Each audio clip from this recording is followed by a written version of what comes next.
Hello all, hope you all are well. तो चलिए आज एक इंटरेस्टिंग क्वेश्चन डिस्कस करते हैं फ्रॉम द चैप्टर सर्कल्स और अपनी अंडरस्टैंडिंग उस पर क्लियर करते हैं। तो क्वेश्चन क्या दिया हुआ है देखिए, हमको बोल रहा है prove that a cyclic parallelogram is a rectangle. क्या बोल रहा है? Prove that a cyclic parallelogram is a rectangle. तो इस क्वेश्चन में जाने से पहले मैं आपको एक सजेशन देता हूं कि आप क्या करो, थोड़ा सा टाइम जो है ना वो अपने कॉन्सेप्ट बिल्डिंग पे दो। कोई भी चैप्टर पढ़ रहे हो या कोई भी सब्जेक्ट पढ़ रहे हो, उसमें आपको अंडरस्टैंडिंग क्या करना है। जैसे यहाँ पर दे दिया हुआ है कि एक cyclic parallelogram is a rectangle, तो आपके कॉन्सेप्ट साइक्लिक क्या होती है उस पर आपकी कॉन्सेप्ट स्ट्रांग होनी चाहिए, पैरेललोग्राम क्या होता है उस पर आपकी कॉन्सेप्ट स्ट्रांग होनी चाहिए, और रेक्टेंगल क्या होता है उस पर आपकी कॉन्सेप्ट स्ट्रांग होनी चाहिए। तो ये जो कॉन्सेप्ट बिल्डअप होता है ना, ये एक दिन का काम नहीं है। ये क्या, ये आप day by day multiple days आप धीरे धीरे एक एक कॉन्सेप्ट ले लेके जब आप चलते हो तो एक साथ आपका कॉन्सेप्ट बिल्डिंग बहुत अच्छा हो जाता है ना। आप एक ही दिन में साइक्लिक और पैरेललोग्राम और रेक्टेंगल नहीं सीखते हो सकता है कभी आप किसी क्लासेस में रेक्टेंगल सीखे, किसी क्लासेस में पैरेललोग्राम के बारे में सीखे, फिर साइक्लिक सीखे। तो ये जो छोटे छोटे कॉन्सेप्ट्स हम डे बाय डे हम सीखते जाते हैं, उसको आपको कंपाइल करके असेंबल करके दिमाग में रखना जरूरी है। जो नॉर्मल प्रैक्टिस रहता है कि क्वेश्चन को हम 5 बार 6 बार सॉल्व करके फिर हमारे वो ब्रेन में घुसता है, तो वो गलत प्रैक्टिस है, ठीक है ना। नहीं, वो क्या हो जाता है, like something like you are trying to memorise it, और जब मेमोराइज आप करने के लिए जाओगे तो क्वेश्चन थोड़ी सी भी टिल्ट करके दे देगी तो थोड़ा सा आपको मुश्किल हो जाता है उसको सॉल्व करने के लिए।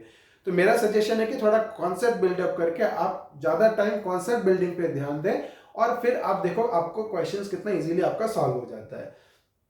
तो आज हम क्या करेंगे, उसी पैटर्न में इस क्वेश्चन को समझने की कोशिश करेंगे कि prove that a cyclic parallelogram is a rectangle बोल रहा है। क्या prove that a cyclic parallelogram is a rectangle.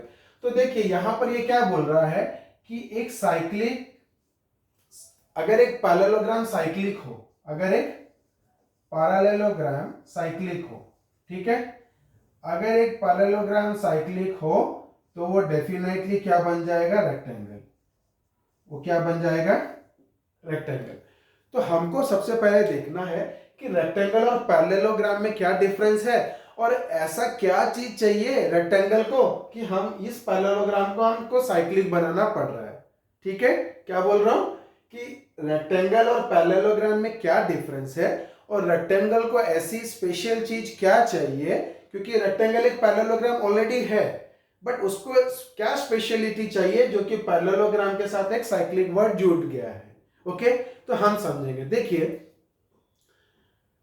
All rectangles are parallelograms, ठीक है, ऑल रेक्टेंगल्स आर पैरेललोग्राम्स, क्योंकि रेक्टेंगल सारी प्रॉपर्टी फॉलो करता है पैरेललोग्राम की, तो ऑल रेक्टेंगल्स आर पैरेललोग्राम्स।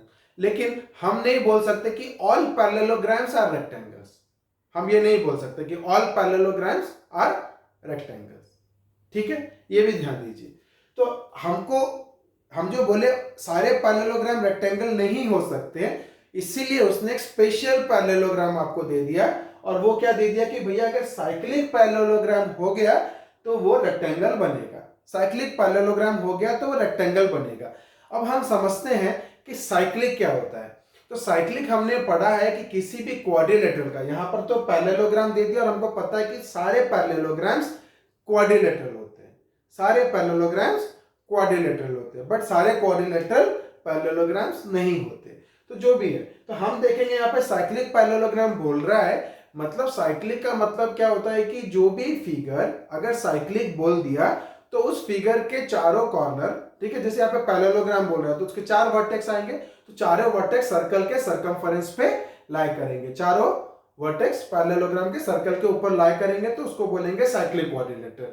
ठीक है, अब हम यहां से चल रहे हैं, cyclic parallelogram is a rectangle proof करना है। तो साइक्लिक अपने साथ क्या स्पेशल प्रॉपर्टी लेके आता है, साइक्लिक तो हो गया कि भैया उसके चारों वर्टेक्स, पैरेललोग्राम्स के चारों वर्टेक्स सर्कल के ऊपर लाई करेंगे, बट वो अपने साथ स्पेशल प्रॉपर्टी लेके क्या आता है कि अपोजिट एंगल्स का सम कितना होता है, 180 डिग्री।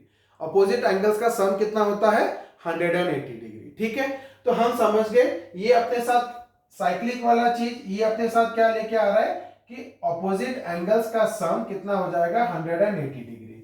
ठीक है, तो मैं सपोज एक फिगर बना रहा हूं, एक साइक्लिक पैरेललोग्राम बना रहा हूं, ठीक है, ये सर्कल हो गया, और मान के चलो ये हो गया मेरा साइक्लिक पैरेललोग्राम। ठीक है, ए बी सी डी, ये हो गया मेरा साइक्लिक पैरेललोग्राम, और साइक्लिक मतलब क्या हो गया, चारों वर्टेक्स सर्कल के ऊपर लाई कर रहे हैं। अब स्पेशल प्रॉपर्टी क्या लेके आ रहा है साइक्लिक पैरेललोग्राम कि ऑपोजिट एंगल्स का सम कितना होता है 180 डिग्री। तो यहां पर हमको क्या मिल जाएगा angle A plus angle C, ठीक है, angle A plus angle C की वैल्यू कितनी आ जाएगी 180 डिग्री और angle B plus angle D की वैल्यू कितनी आ जाएगी 180 degree. Angle B plus angle D की वैल्यू कितनी आ जाएगी 180 डिग्री। ये साइक्लिक अपना इतना काम ही कर दिया, ठीक है। साइक्लिक क्या किया, बोल दिया कि भैया चारों पॉइंट सर्कल के ऊपर है, ठीक है, और क्या बता दिया उसने कि अपोजिट एंगल्स के सम 180 डिग्री होते हैं अगर तुम मेरे को यूज करते हो तो, ठीक है। तो साइक्लिक अपनी प्रॉपर्टी ये लेके आया। अब पैरेललोग्राम और रेक्टेंगल के बीच में डिफरेंस क्या है देखिए, रेक्टेंगल के चारों एंगल्स होते हैं 90 डिग्री, है ना। Rectangle is a parallelogram whose one angle is 90 degree.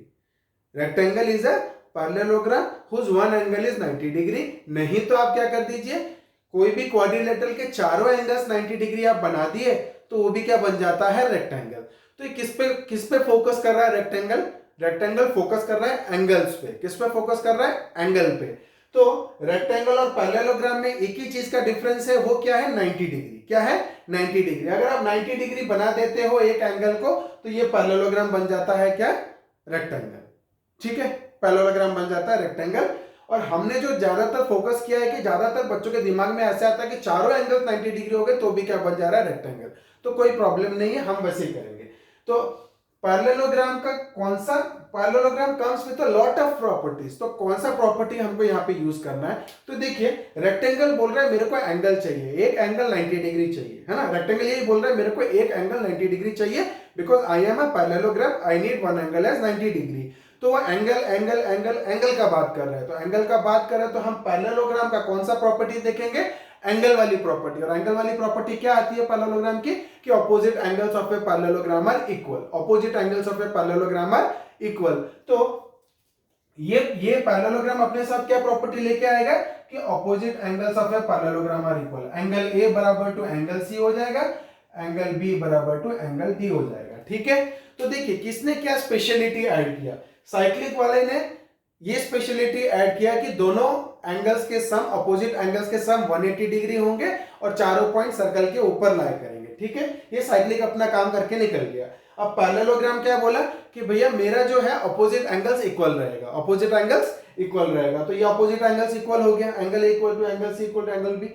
अब ये जो angle A equal to angle C हो गया, angle B equal to angle D हो गया।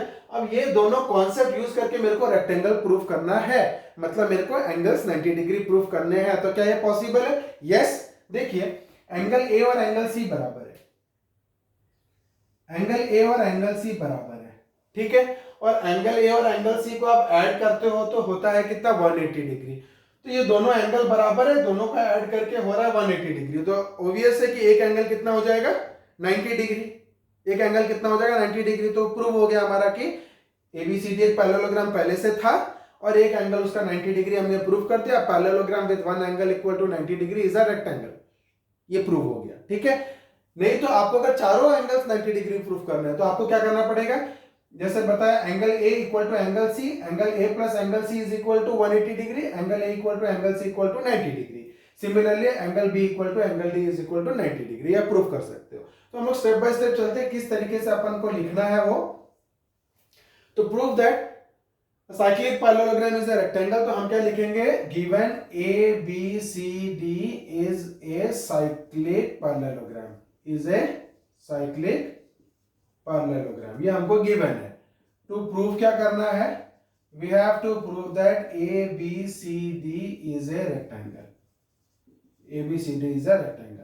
कंस्ट्रक्शन की जरूरत नहीं पड़ी क्योंकि ऑलरेडी आपको साइक्लिक भी दिया हुआ था, पैरेललोग्राम भी दिया हुआ था, तो लॉट ऑफ प्रॉपर्टीज ऑलरेडी दी हुई थी। तो कोई भी प्रॉपर्टी यूज करके हम लोग यहां तक पहुंच सकते हैं, तो कंस्ट्रक्शन की जरूरत नहीं है। अब हम लोग चलते हैं प्रूफ में, ठीक है। प्रूफ में हमने क्या किया कि हम क्या लिखेंगे कि ABCD is a parallelogram, ABCD is a parallelogram. अगर ABCD इज अ पैरेललोग्राम हो गया तो क्या हो जाता है, ऑपोजिट एंगल्स इक्वल हो जाते हैं। Angle A equal to angle C, angle B is equal to angle D, ठीक है। तो इसको मैं ले लूंगा इक्वेशन 1, इसको ले लूंगा इक्वेशन 2 और रीजन क्या हो जाएगा, opposite angles of a parallelogram are equal. Opposite angles of a parallelogram are equal. ठीक है, अब मेरा एंगल इक्वल हो गया. अब मैं क्या लिखूंगा, ABCD is a cyclic parallelogram. ABCD is cyclic. ABCD is cyclic. cyclic में क्या हो जाएगा, angle A plus angle C is equal to 180 degree. क्यों, sum of opposite angles of a cyclic quadrilateral is 180 degree. अब angle A plus angle C equal to 180 degree हो गया.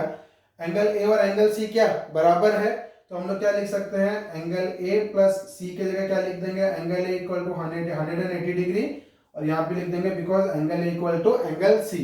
तो क्या इतना हो जाएगा, twice of angle A is equal to 180 degree और angle A is equal to 90 degree. Angle A is equal to 90 degree. अब मैं क्या लिख सकता हूँ, देयरफॉर ABCD, या ऐसे लिख दो, therefore parallelogram ABCD is a rectangle. Parallelogram ABCD is a rectangle. Reason देना पड़ेगा, क्यों, parallelogram with one angle equal to 90 degree is a rectangle.